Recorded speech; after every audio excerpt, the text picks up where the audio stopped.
Oh, baby, we're back. Welcome back, everybody, to the Four Nations. I don't know about you guys, it is bloody Baltic where I am, so I'm glad that the Four Nations is here to warm my soul and my heart with some UK and Ireland League of Legends. My name is Trajan. I'll be your host for the first two games, joined by Synergy and Temporal on the desk here. Synergy, it's good to get the boss man back in action once again. How are you feeling this Thursday? Yeah, I'm feeling very good as you are. It's a little bit cold where I am as well, a bit wet and windy, so nice to settle down for some good League of Legends action, as you've said. I'm very excited for the games we got coming up today. It's the split's been off to a great start, that's for sure. Yeah, it has been very, very exciting. And Synergy might be the boss man, but Temporal, you're more like my direct report. You're my line manager as a talent manager, I guess. How are you doing on this Thursday? Middle boss. I'll take middle manager, boss. Temporal. Yeah, good. Very wet. Very cold, even in the south. Haven't escaped it. Shout out to Sheffield, which is like a foot under the snow at the moment. Shout out to Sheffield. Good luck, people of the north. Don't know how you're going to get away with this. Barely. I mean, no one's ever shouted Sheffield out as well, to be clear. So I think good to throw them a bone once in a while. They're out. They really, it's been late coming for the Sheffield boys. Okay, now. Talking about the Four Nations here, as Synergy said, we've had a great start to this split. We have some very strong contenders up at the top, and even further down the table, a lot of our lower standing teams are showing us something special in at least one of these games. And this first match that we're going into is going to give us a bit of that, quite a little microcosm of that dynamic. Nuclear Vikings versus Venom Crest Serpents is our first game. Now, we'll talk about Venom Crest first, because this is one of our top ones. 4-0. Let's get the roster up here. And now, Synergy, we've kind of spent a lot of the last few weeks just saying how good they are. Do we have anything more interesting yet to say on Venom Crest? Or is there another angle from which we can approach this team? I think the thing for me is, yes, for sure, I agree. So far, everything we've seen from them has been great. They've looked really solid and very controlled. I think that's the biggest thing for me is that they're not kind of scrappy wins that, everything's all over the place, but they come out on top because they're better. They have looked quite controlled in the way that they've closed up games. Once they've got a lead, they see it through. Now, the question mark is they haven't actually played either of the two other top teams yet. It's just Lions Creed, Academy, and Ruddy. Those are going to be the big tests. Obviously, that's not happening today either, but Nuclear Vikings have shown a lot of promise in the games that they've had and actually were very close to beating Lions Creed themselves. So this, to me, is kind of the middle of the pack, potentially the question mark. If they really want to solidify themselves in that top spot, this is a game they have to win. Yeah, potentially something of a gatekeeping section that they need to jump to make sure they are worthy to remain at the top echelon of our table. But Temporal, in terms of Venom Crest Serpents, the way they're winning these games, do you think that from what you've seen over these wins, over our weaker teams so far, do you think that you've seen enough from those games to confidently place them among the top four, or are you kind of juries out as well and waiting to see how they do against their other top contenders? I think it's quite confidence-inducing that the Venom Crest side, like you mentioned, has those controlled wins. It's never jerky like some of the Lions Creed wins, where it's like, oh, that was a roller coaster, and we've arrived at the same place. It's okay. A smooth road. It's smooth going. That means they should be confident scaling up, trying some new things in their strategies. They have that framework going that has got them these smooth wins that should allow them to be comfortable going forwards. But I think they might just surprise us and be our first place team. We'll have to find out, and the Nuclear Vikings stand to maybe throw a big spanner in everything I just said by the vector of them also not being the least predictable team in the bottom set. Yeah, for sure. I love the fact that we have this Nuclear Vikings matchup here as a team that has been the most threatening so far. As Synergy teed up in that Lions Creed game has contributed to the Lions Creed sort of rocky 4-0 that does not look quite as squeaky clean as maybe the other two. But let's take a look at Nuclear Vikings in a little bit more detail here. Let's get the roster up. And we have Dusty, Fruity Carrots, Kiana, Brody, and Lawai back once again with Coach Heike. So, Synergy, is there any player specifically on this roster that you want to highlight in terms of who you think is making them a specifically, deadly threat even to our top teams? Yeah, I mean, there's technically two players, but the one I really want to kind of highlight first is Kiana. She's been absolutely brilliant in these, even in the losses. She's had great score lines, always been a damage threat, always kind of found utility on certain champs. She's playing a lot of Talia as well. That's been an interesting pick and something that's been able to influence the map very well. And that in conjunction, which the second player I'd mentioned is Fruity Carrots. I think he's done a great job in kind of supporting and enabling Kiana to do what she wants to do, and has had great games in his own right. So that mid jungle pairing is the overall highlight. But if we're going to go for one player, it's definitely Kiana. glad to see that the meta still, it's just about mid jungle, man. It's just still mid jungle. Never it's changes. Lane, it's gone, tops, in, it's out. It's just mid jungle, man. All Even the when time. Loweye picks Blitzcrank, it's mid Yeah, jungle. it's still mid jungle. It's always a mid Love div, that guys. Loweye Blitzcrank though. I was very much enjoying reviewing that Loweye Blitzcrank game. I will say, even if they did use Blitzcrank, so a bit scummy, you know, a bit filthy behavior, slightly grimy, but we'll allow it. I think it's been improved. I think they did some fixes since you and me would have maybe seen that skin on release and been like, where's the fist gone? I can't. Can you see it? It's on my jacket. See it? I can't. This is where it is. Yeah. And that was when my eyesight was good. I'm getting towards being an old man now. Like, God help me now, you know? Like, yeah. You and me, Synergy. I don't actually know. I'm gonna ask Temporal how old he is on broadcast. That's kind of not okay. But I'm pretty sure you and I, Synergy, are certainly some of the elders. This desk might just be the dustiest, the old man oldest of the desk. UK. this is the retirement home, you know? Good evening. That's why we're on first, because we got to be in bed by 9. So like, we got to get these games out nice and quickly. Hopefully, we'll have a smooth one. And as a reminder to everyone, these games are pre-recorded. We are currently operating 1 game day behind schedule due to those exciting spectator bugs that we're working through. So we will be able to move with some haste. And I guess just before we get into the draft, I suppose, Temporal, I'll give you a second on Nuclear Vikings, talking about mid jungle maybe in a bit more detail, Kiana and Fruity Carrots, and why you think maybe Fruity Carrots in specific is bringing so much to this team. Because this was a Div 2 player that we had a lot of hope for, and now stepping up to Div 1, they're still being very effective. Yeah, I think you can sort of frame it as Fruity Carrots versus Kenji. Both of them have done very well. I believe both from Paragon last split. Shameless rip, Synergy told me that in the break, and I was like, I'm pretty sure that's right. And Brody as well, also now in Division 1.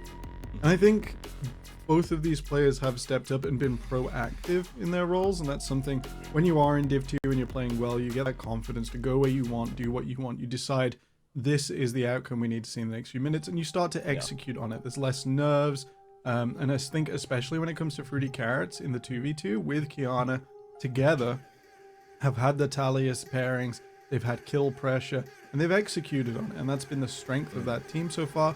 When you throw in the chaos with Loweye, you actually start to make moves on the map. You're actually being proactive on Summoner's Rift.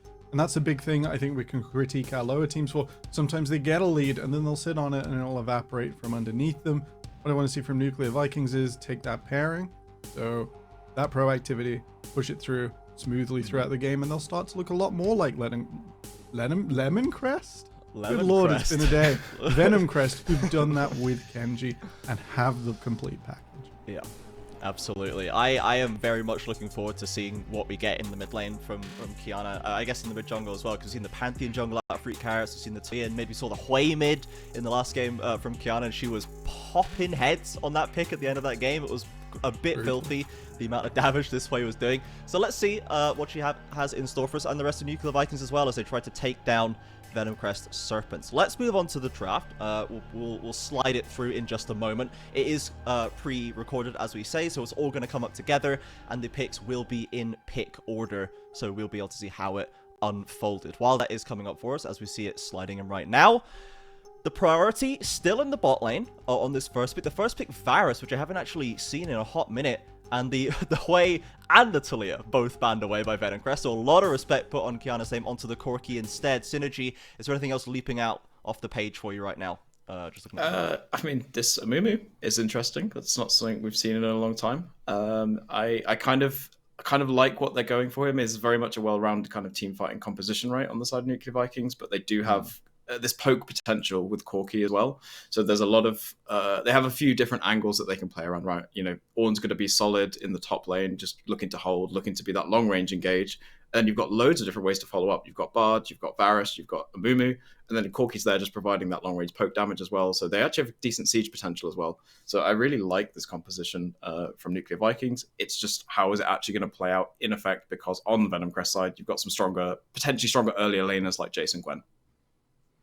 Yeah, It does feel like Nuclear Vikings have given themselves a variety of tools to work with, and it seems like the decisive gameplay has served them very well up till now. So I like the Ornn, I like the Bard, especially Efalawa, who can still cause a bit of chaos that Tempora was drawing attention to with the Blitz right now. We're on to the Bard. I think it says something about how good Maokai support is that, you know, Xayah Rakan is open, Rakan is unbanned, and they're going, no, we go Xayah Maokai right here. That's the optimal bot lane for us right here. Temporal. How do you think about Venom Crest draft in terms of the Maokai? It does seem to be their only real source of engage from any kind of range. Do you think they're still going to be fine against the Nuclear Vikings despite this? It might cause them to miss out on some capitalizing on some overextensions from Nuclear Vikings. I think Venom Crest should be nice and set for a 1-3-1 or 4-1. The Maokai and the Lilia will set up Xayah really nicely. Getting through all three ultimates there on an engage is really hard. So as long as Venom Crest are ahead, this is a pretty safe snowball. The chaos that Bard and Amumu bring from Nuclear Vikings, not understated. There is a little bit of potential anti-synergy there. I want to see them sort of execute this. Maybe they've scrimmed it a certain way so they know which cooldown comes first. They're confident in the communication. Also, that's going to be a bit of an issue. I'm a fan of the Gwen into the Ornn, still an absolute menace this preseason. So maybe that was a bit of flexibility on R5 there from Venom Crest. I want to highlight that great drafting. They could have just kept the Maokai. Even into the Ornn, you can send the Maokai. But instead, they chose to double down and really, really take it to what should be a safe pick in the top lane, the specific counter, and keep that bot lane good. But as you mentioned, it's not Rakan. Yeah. I do think the Gwen's kind of necessary here for Venom Crest. They need something that's not pure kind of playing into the team fighting style that Nuclear Vikings want, because they've set up for that 100%. It's all there, you know, kind of almost like 5 big AoE ultimates close enough, you know. So they need some kind of among that. Yeah, exactly right. You know, the big one is also just a huge AoE exploding rocket. So yeah, it's close enough. But yeah, Venom Crest needed something in a side lane that's going to be able to draw pressure. And if they can keep that Ornn away, the rest of the team's relatively squishy, you know. So there are going to be lots of good angles for Lilia to burn them down if they eat poke from Jace. There's no sustain on the side of Nuclear Viking. So, you know, the poke is going to be returned just as Corki's doing it to Venom Crest. And I like the Maokai in that it's a disengage angle as well. It doesn't have to be used to engage. You know, if they want to play backwards while Gwen's sat in a side lane, you know, pushing down towers and, Nuclear Viking's like, we got to go. Maokai, run away. You know, Jace gate, and you're up. Yeah. I like that you've highlighted this top lane matchup between you both. I think that Dusty finally showed us a bit of a standout performance in that last game on the Trundle versus Belfast Storm, when we saw finally what this guy can do in the 1v1, in the side lane, in the split push, and it looked like he had quite a good understanding of how to macro out that strategy. Later on, though, it started to go a bit wrong for Vikings. They were grouping up a bit more, and it was going a bit wrong, and we weren't really seeing, and it didn't really solve the problems they were having in the team fights. So now that he is on an Ornn into a Gwen, not a fun matchup necessarily, I imagine, at any point in the game, really. Maybe levels 1 to 3, the Ornn can kill anybody, but apart two from and that... 3 Ornn's got a hope, and I mean a whisper of a hope. Yeah. Like, he's always got a shoe-in the first 3 levels, but I think after that it's going to be very tough for him. So we might not be able to see Dusty utilize that side of the gameplay, but it's going to be up to Dusty, I guess, he can now join the team fight, and we love to see him in a team fight because Ornn has got the Ornn ult. So if that's what he wants to do, let's see if that is enough to get them over the line. For now, though, I have got production in my ear telling me it's time to go to the game. So casters are going to be tossed over to you right now. We have J-Real and Shibby on the casting desk right now for game number 1. Nuclear Vikings versus Venom Crest Serpents. Take it away. Thank you very much, Trajan. As we go into this one, first game of the day, myself and Shibby. And Shibby, what's your take on the draft so far? Ooh, some spicy picks. I love the Amumu. I love the team fight composition that Nuclear Vikings has going for them. They've played some very, very competitive games, and I think their record doesn't indicate actually how strong they are. But I don't think I'm going to bet against Venom Crest because I've done that multiple times, and I've been burned multiple times. So it's a rough thing. The double magic damage from Venom Crest with the Gwen Lilia, I'm not too much of a fan. The MR is going to go crazy on Nuclear Vikings here as they build like Kainic Rukern and Force of Nature and all those cool items. Yeah, I'm just thinking, is it Venom Crest or Lemon Crest? You know, like shout out to Temporal for making that one up. Is it going to be A bit of a sour affair for Venom Crest with their first loss given to them by Nuclear Vikings. Potentially. Well, let's find out. I was talking about this a little bit earlier, right? I was thinking about some drafts we've had in the UKL, and I was thinking, like, you know what? Sometimes we just need to go back to the old school. You know, we just need to go back to press R, win game, you know? And I feel like Nuclear Vikings, they've done just that.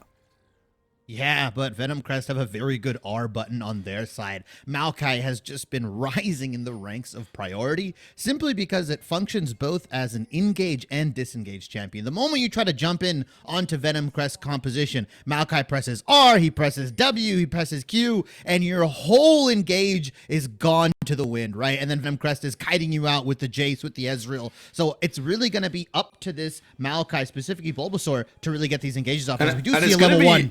It's going to be up to this level 1. They've already kicked it off with an aggressive stance, but it's a 4 versus 3. Lilia going low. There's the first blood.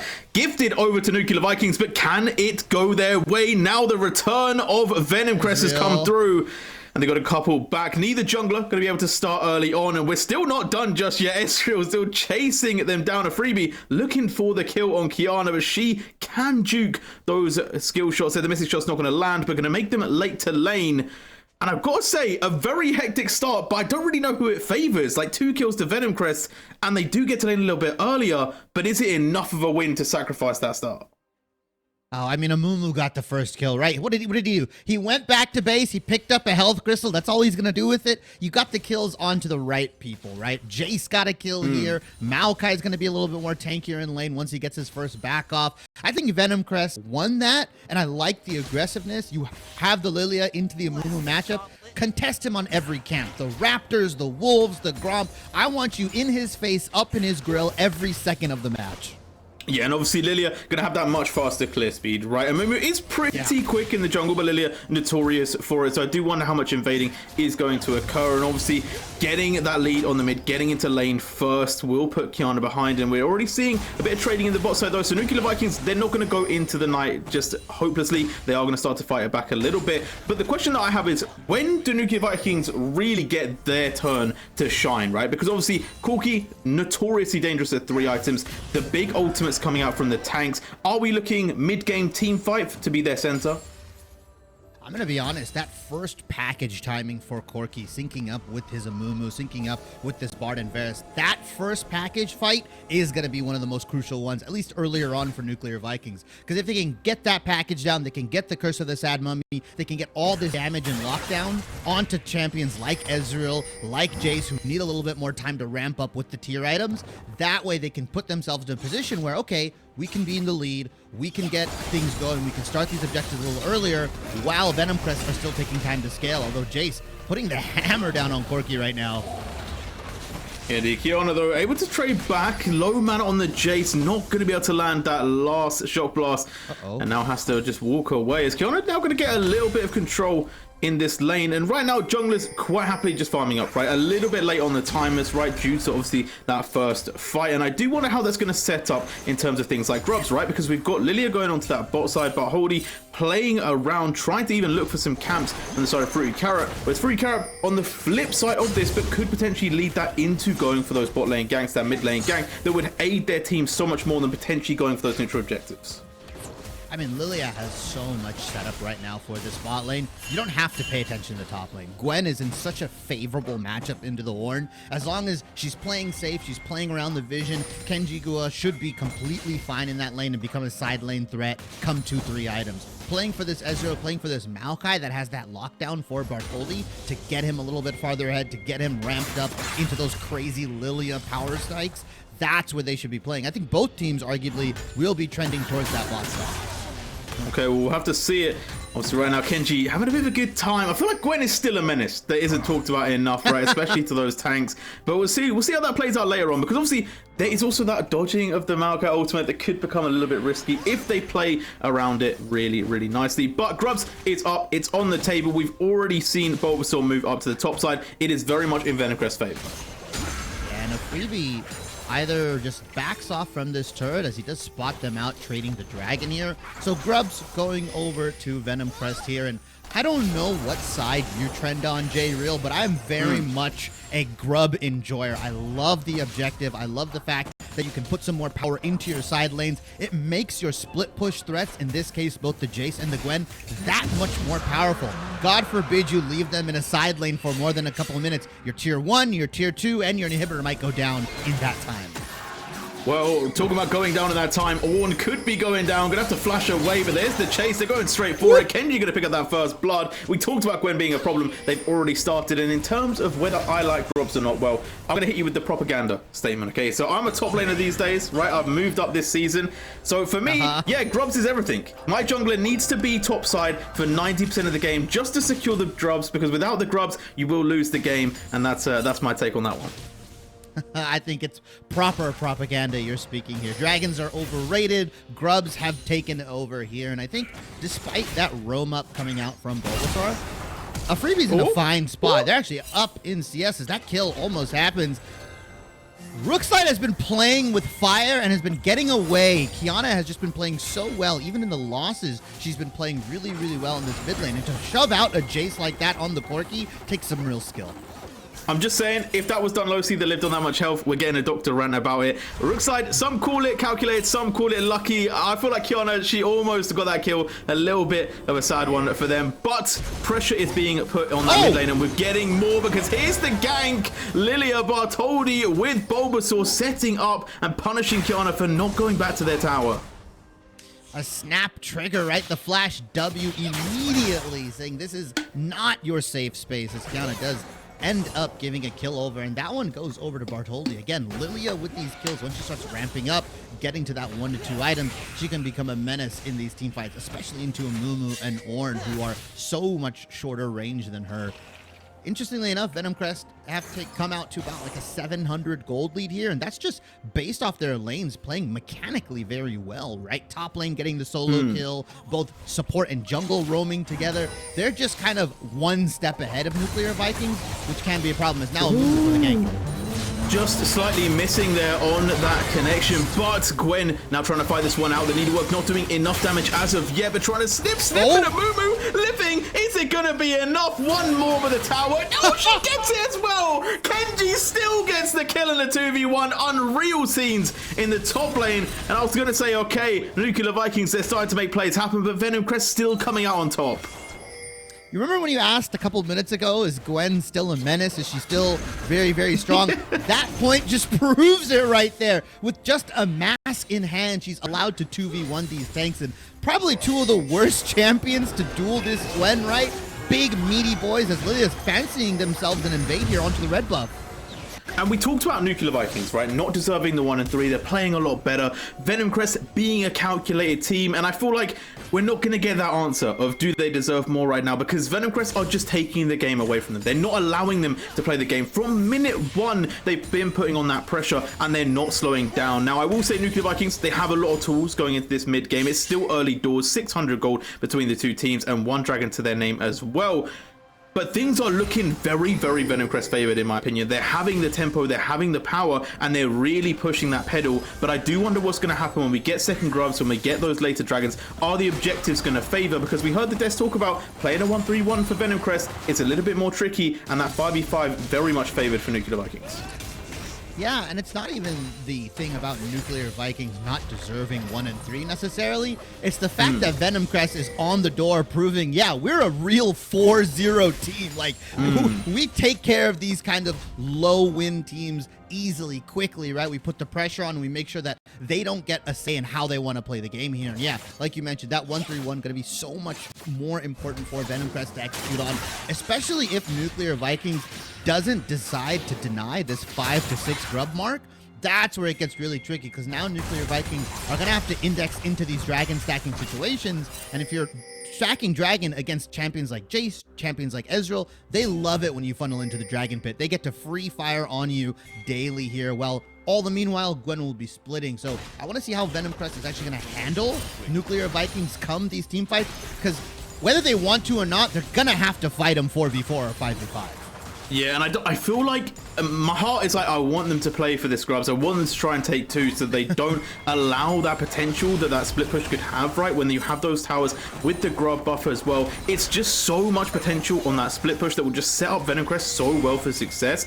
But I'm also like, if you do fight for this, you potentially flip the game, you give up so much more gold, that giving it does make a lot more sense to me. And I feel like it's the smart play, it's the heads-up play from Nuclear Vikings, but it is going to make that late game, that mid game, so much more troubling, because if any time Jace or Gwen get to hit a tower, it's going to go down pretty fast. Oh, it's super quick here, especially if they don't even try to deny what is going to be that Herald play coming up in a couple minutes, right? 6 grubs plus Herald, any tower is going down. And yeah, you got 2 pretty decent dragons for yourself if you are the Nuclear Vikings. But depending on what it rolls for this soul, that could just be the game here, as it is Hex Tech that goes down here. So what are we going to see here? Potentially, we are going to see the Infernal Soul. So that's going to be really good for Nuclear Vikings. Infernal Soul stacking plus their team fight composition should pop anybody on Venom Crest side here. So now it's up to VNC to really start denying vision around the dragon, come in about 5 minutes, start denying access to these pathways so they can really start flexing their gold lead. Oh no, Dusty. You got to be careful here. Kind of pushed up Lilia in the area. And Gwen looking so strong. And they just go in. Kaneruk, I will say, is going to give them quite a lot, right? That shield is pretty massive on the Ornn already. But Gwen starting to chip through it a little bit. Obviously, he does do true damage with that snip if you catch them in the center. I think it's going to be A-okay for Dusty right now. You can just play it safe. But on the flip side of the map, right, we haven't seen too much come out for this bot lane, considering how much we talked about it early on. Yeah, it kind of just feels like Bulbasaur has been on the roam, has been helping out with the the Grubs, has been helping out with Bartholdi in these invades, and not really much Varus and Bard can do, although it's up to Fruity Carrot to kind of start initiating and communicating, hey, Maokai's on a roam, we should try to dive this Ezreal, we should try to punish, but all the meanwhile, Alfredia has been fine, right? Down a couple CS, has been on their item power spikes. Yeah, Varus is building lethality, he's going poke, so it's going to be a little bit cheaper for him. But all in all, gold is pretty even for everything that's happened, and Venom Crest have just been super proactive, using this Ezreal pick to its fullest extent, right? Leaving him alone in the lane, letting him farm, not being afraid of dives here. I kind of put the onus on Fruity Carrot to communicate those. Yeah, we'll see if more plays are going to happen quickly, though, because we are seeing a lot of roaming from Bartholdi, kind of starting to step into the enemy's jungle, be a little bit of a roaming threat in that bot and mid side, and it could start to lead to some ganks, as we are seeing Gyanna getting pushed out of lane as well. Looks like just having complete control over that mid lane at the moment, and I feel like I'm not seeing what I expected out of Nuclear Vikings, which would be a lot of kind of team fight aggression. Right now, it feels like they are playing quite separated. And maybe that does start to kind of change as the lanes start to open up. But I feel like they need to start to hit it on that mid game, right? When we get close to that 20-minute mark, I want to see Nuclear Vikings start taking those fights. Nuclear Vikings have a very crucial choice right now, right? Do they contest this Herald that's going to come up pretty soon? Or do they try to just set up for this dragon, set up for that soul point very, very early on here? Venom Crest have to make the decision. Do we trade dragon for Herald, or does Nuclear Vikings contest us on both of these, right? Because one good team fight from Nuclear Vikings, one good package into Curse of the Sad Mummy could really ruin Venom Crest's momentum and give Nuclear Vikings that window, that opening to just accelerate the game to a point where they're not comfortable with on the side of Venom Crest. Okay, set the clocks. Corki at 1 item. I feel like 3 is when we have to start worrying, right? That's when Malignance? I can't even speak. But when that item gets brought, then it's game over, right? That's when it becomes really, really problematic. As talk about problematic, a big trade in the mid lane is going to force Gyanna back to base. And Lilia is just having the time of their life right now, Shibby, right? They get any objective that they want at the moment. I don't think she's been contested on anything. Even when she's in Fruity Carrot's jungle, rarely has she been contested, right? Fruity Carrot looks at it, sees it happening, and just leaves, right? Because there's no way you have priority in the mid lane to contest that. As we do see them trying to take some sort of consolation prize away. All right, the blue buff for Rift Herald. I'm pretty sure Venom Crest will take that trade every single time. Yeah, but it's nice to get something back, right? Keeping yourself in the game, making sure that it still stays close. Because as we said, the fact that it's still close between the two teams gives that opening up for Nuclear Vikings, right? They still have a strong team fight. They still have that strong late game. So I'm excited to see how they play this one out. But obviously, they got to start to quell that bleeding, right? They can't get too far behind. Otherwise, there'll be big questions to ask. And my question is, where are we going to see the Herald? Yeah, I would argue they might want to throw it down prior to that dragon, maybe 15, 20 seconds. That's typically what we see a lot of teams try to do, right? throw the Herald down, get mid lane prio, and then move their big bodies into the river here so they can get vision down and they can kind of limit the amount of space that the team would have here. So Nuclear Vikings will have to be very cognizant of when and where that Herald's going and kind of stop it almost immediately, because they'll lose mid lane push, they'll lose the ability to ward, and then they'll have to fight into the darkness of Venom Crest, which is not ideal considering you have Jace Shock Blasts and Ezreal Mystic Shots coming at you from every single choke point. Yeah, a lot of poke has come back into the meta, right? Thinking about it, Jace, Corkis, Ezreals become very, very problematic as right now Bard is gonna have to make their way out of there. Laue needs to be careful, but a beautiful Temper Fate will hold back the advances, and now it actually looks like Nuclear Vikings might want to go for the aggressive here, all on the TP. Here comes the whole package on the backline as well, but look at Gwen just absolutely shredding through all of these teammates that were napping, and Amumu trying to get that close down. Will be able to pick off the Gwen, but the damage is still here. Here come Ven Crest. The poison is ticking. It's clotting the veins of Nuclear Vikings, and they are starting to fade out. A couple more to end the fight, and it looks like it could be an ace. Ornn on the run should be caught, and Dragon with a whole bunch of kills at Venom Crest prize. That was unfortunately probably one of the best team fight chances that Nuclear Vikings had, but unfortunately there was two different fights happening. There was one in the river and then there was one near the blue buff, and unfortunately somehow Nuclear Vikings lost both. Varus was late to the fight with the pole coming down, right?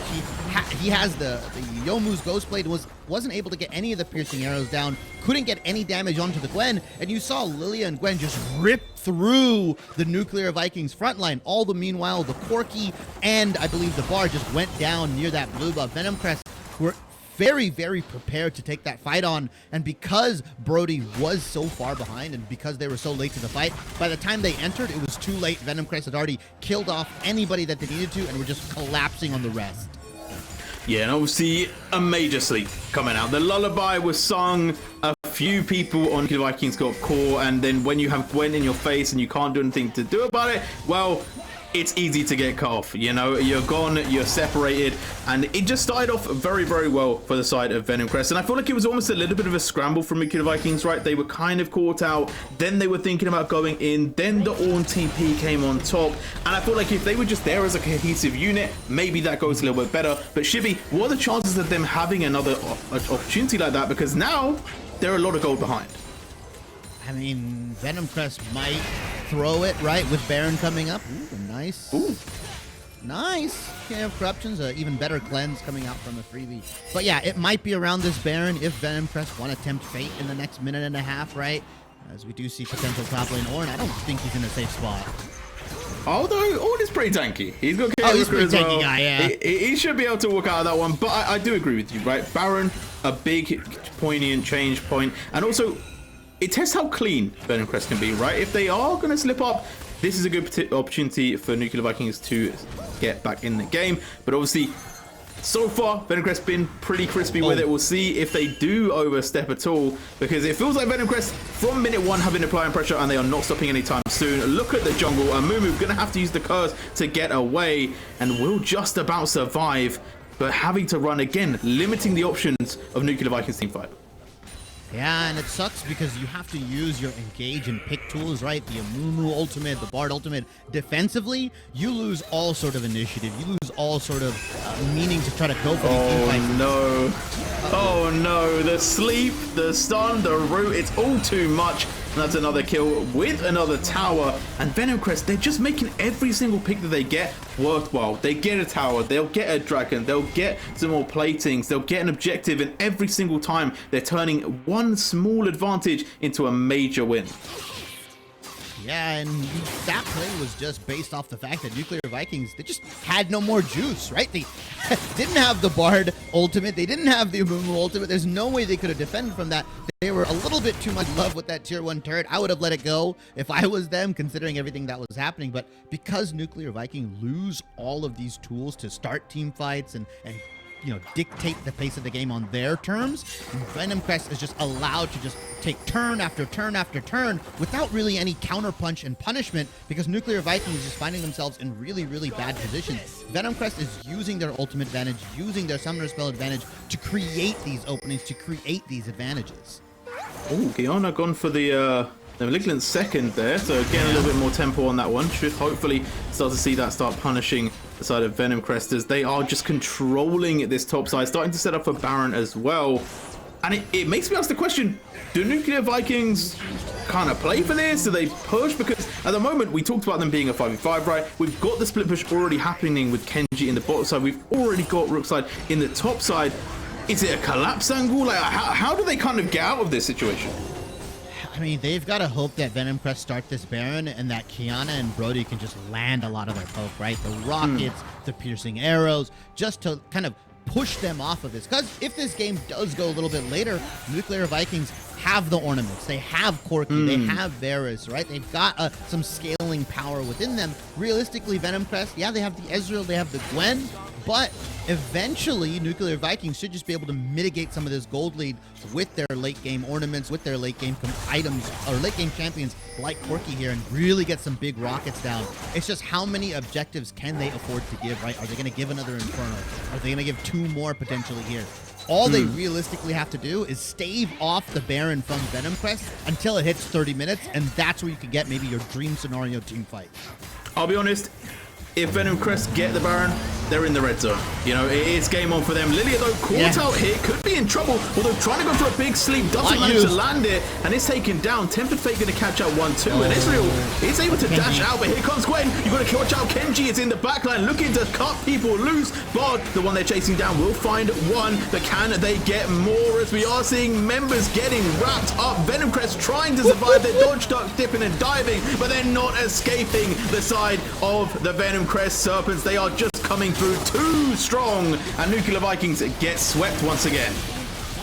They threw everything and the kitchen sink at Bartholdi here, and yeah, you killed him. You killed the Lilia, but what do you have left when the Gwen is diving your backline, flanking you from river? You've got nothing left, and the counterpunch from Venom Crest with the Maokai ultimate, with the Gwen flank, was more than enough to clean up the pieces that were Nuclear Vikings. And yeah, now with that fight, they take the Baron, they're going to reset, and then they're just going to start this 1-4 split push, or even 1-3-1 if they want to keep Rook in the side lane as well.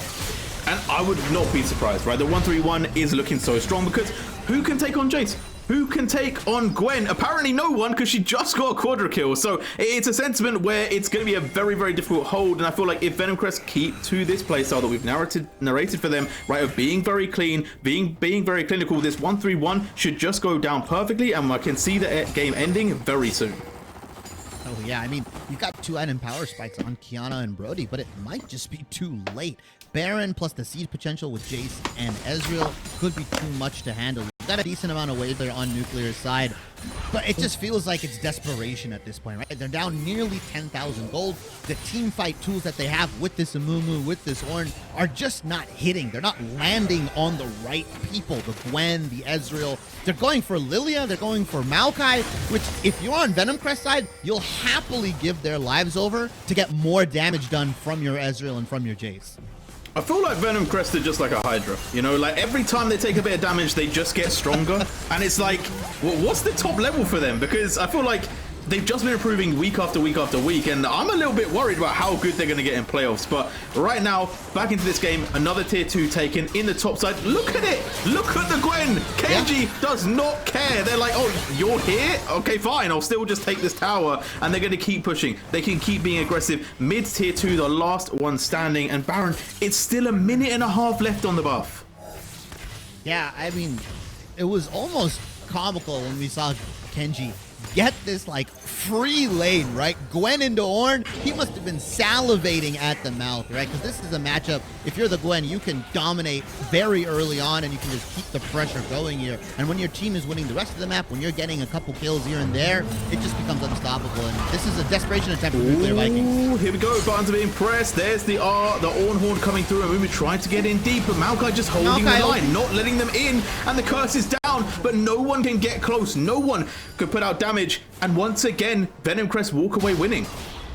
Yeah, Nuclear Vikings started their engage. Maokai pressed one button, and Nuclear Vikings like, okay, we can't follow up, we can't do anything, and they end up actually giving over Fruity Carrot's life here. And now, with all that, with all the pressure that's happening on each of these lanes, you've got bot lane inhibitor going down almost, mid lane inhibitor, and top lane is almost done. You've got 4 people to answer 5 individuals, 3 different lanes. You're gonna have to give everything up here.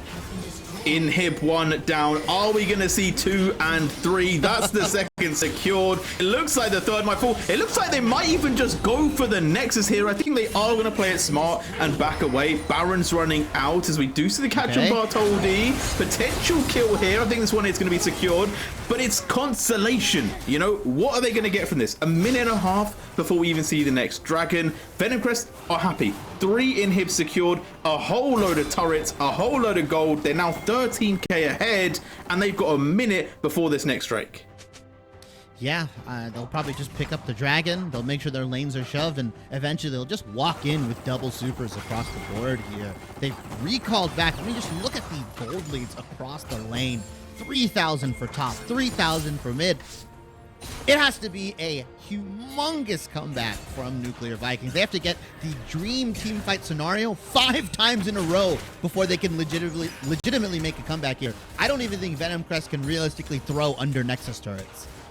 It just feels like they just got Oprah in. It's like, you get a lead, you get a lead, big lead for you. You know, like everyone is winning from Venom Crest. And I feel like it started off from the get-go, right? They had that early play. It put them in such big advantages because even though they only got those 2 kills, right, they got the mid lane into lane faster. They got the bot lane into lane faster. So they're automatically ahead on levels, right? They've got a winning top lane. So they just set themselves up to have success from the get-go. And they've never relinquished that at all. Now they're in the base, 27 minutes on the clock, and it is looking like it could be the end of the days.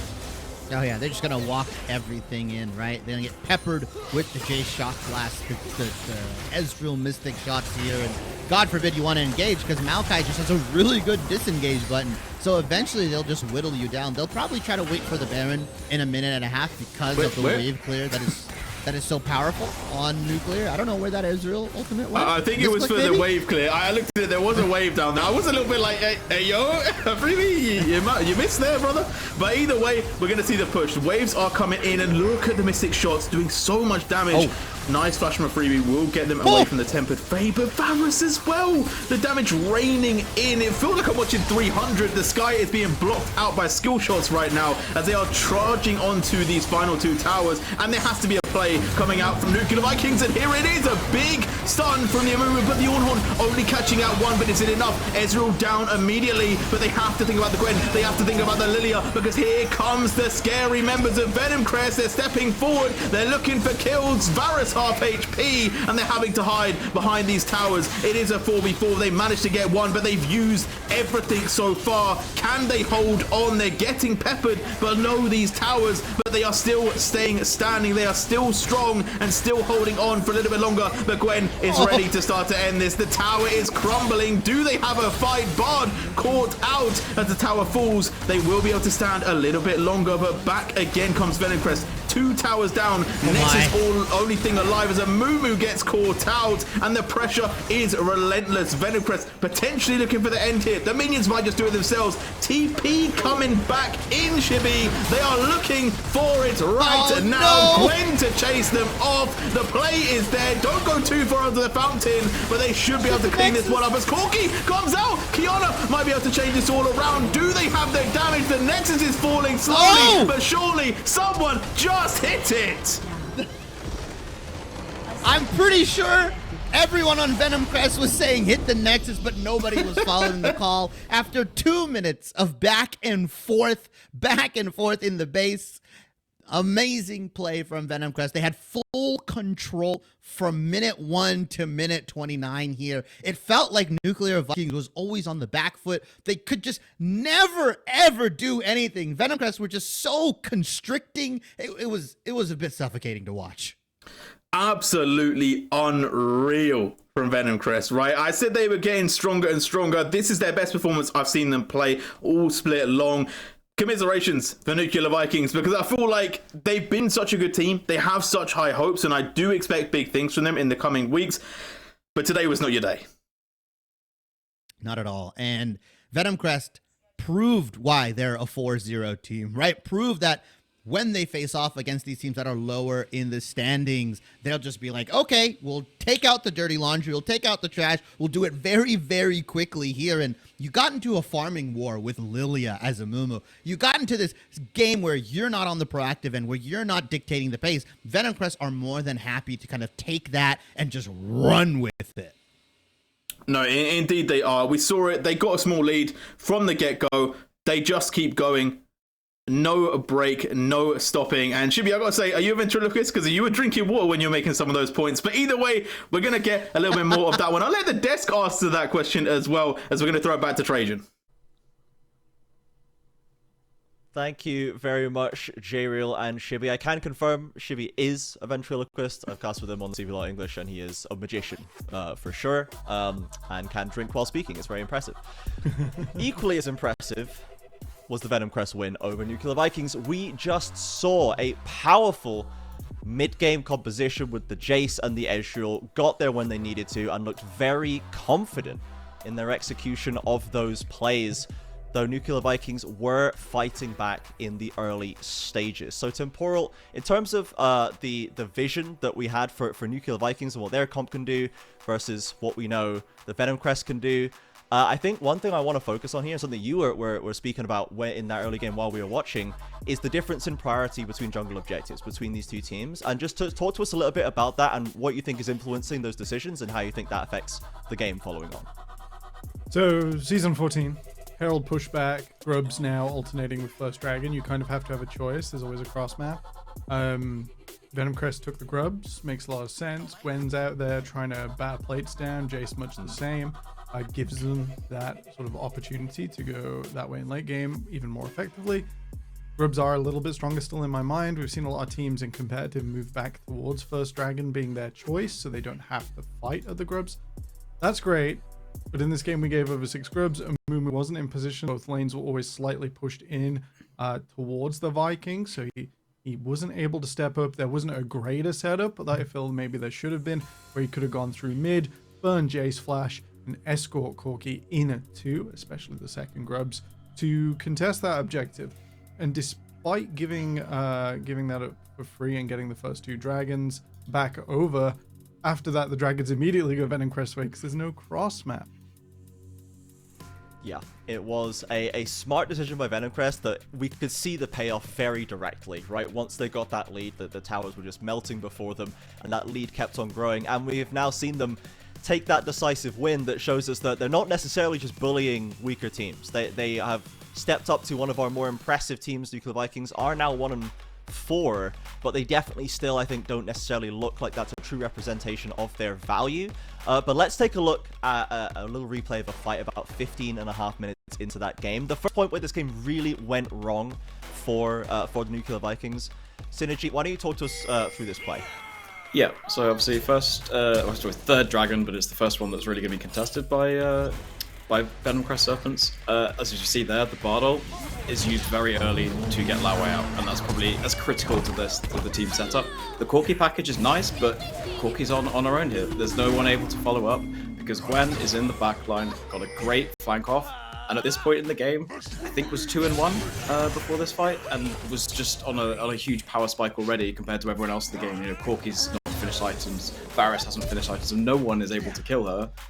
And as we see, they just rolled over Nuclear Vikings, and it was one of those things I think we said in the green room. It was like, I don't think actually that Nuclear Vikings should have fought this, because they hadn't hit their item spikes, and there were a few that had come through on the side of Venom Crest, and we kind of said before that they are very much a mid-game focused team comp, or they have spikes in the mid-game, sorry. Obviously there was later with the Gwen, very late-game champion as well, but those spikes have come through, and they hadn't for Nuclear Vikings, and given their composition and what it needs to succeed, which is layer all your ultimates in the package on top of each other and blow the other team up, that didn't happen, and there was no angle for that to happen, so it should have been sacked off much earlier, I think. And it did go very, very wrong for them, with Venom Crest basically never letting go of the game from that point. Tempora, we saw a lot of these fights play out in similar ways. They seemed a bit disjointed from the Nuclear Vikings side. No one seemed to be quite as on the same page. As we have seen them before, they've played very decisively, and they've actually been one of our more synergized teams in previous games. What do you think was it that was really going wrong in this game for them in these team fights to leave us wondering if they are kind of all rowing in the same direction? I think maybe getting a little lost in the sauce with the Amumu and the Bard on top. I think those two big ultimates can clash in some ways, and that makes you hesitate before you take a play, especially some of those Dragon team fights. I'd have loved to have seen like big layering, big engages. We did see the Bard ult hit on that one clip, but the Corki wasn't followed up on. The Amumu ult didn't come through with it. It was a bit sort of disjointed. I think maybe a little bit more practice, potentially, you know, getting over that sort of hesitation, that lack of eagerness to be proactive would take them back to where they'd been in previous games. The Amumu was a nice thought, but I don't think it was what got them there this time. Well, I think something I'd add to that as well is, and I think the proactivity is a good point, is but when you pick a jungle like Amumu, you're kind of forced into being reactive rather than proactive, because it's much harder to, you know, especially into Lilia and into the early to mid game matches we had in these games. You know, Jace is going to push Corki in, Gwen is going to push Ornn in. It doesn't leave you many angles, and you're always kind of playing a bit more reactively anyway. So, and I think this is kind of moving away from the style of jungle we've seen for each character before, right? I mean, I think we've seen Pantheon, we've seen Viego, Poppy, and Trundle. Those are all champions that are capable of skirmishing, and Moo is a very, very different style to that. Now, could it have worked? I think maybe there were a few things that had gone more right for them early, but it also didn't allow them to play the game that they normally play or really wanted to play, and that's against Venom Crest. You can't do that. They will get a lead, and they will take control, and they will win. Yeah, perhaps not the best iteration of Nuclear Vikings that we saw here today, and we saw Venom Crest happily punish that. But yeah, I think the one thing to mention just before we go to a quick break is I think it is important that we lay some praise on Qiyana and Dusty for managing those losing lanes very well. They didn't fall down super far in CS, they weren't giving up tons of isolated kills or anything like this, so they did have those scaling options kind of getting out of lane decently. However, as we said, there were other problems, and quickly those leads came from elsewhere for the Serpents. So still happy enough with the individual play in many places for Nuclear Vikings, and maybe if they can get back to what was working before, maybe get back to the identity that we saw success for them in previous games, we could see them start to pick up some more wins as the split continues, because their schedule has not been easy. But for now, we're going to go to a quick break. We'll be back with game number 2 in just a few minutes, everybody, so don't go anywhere.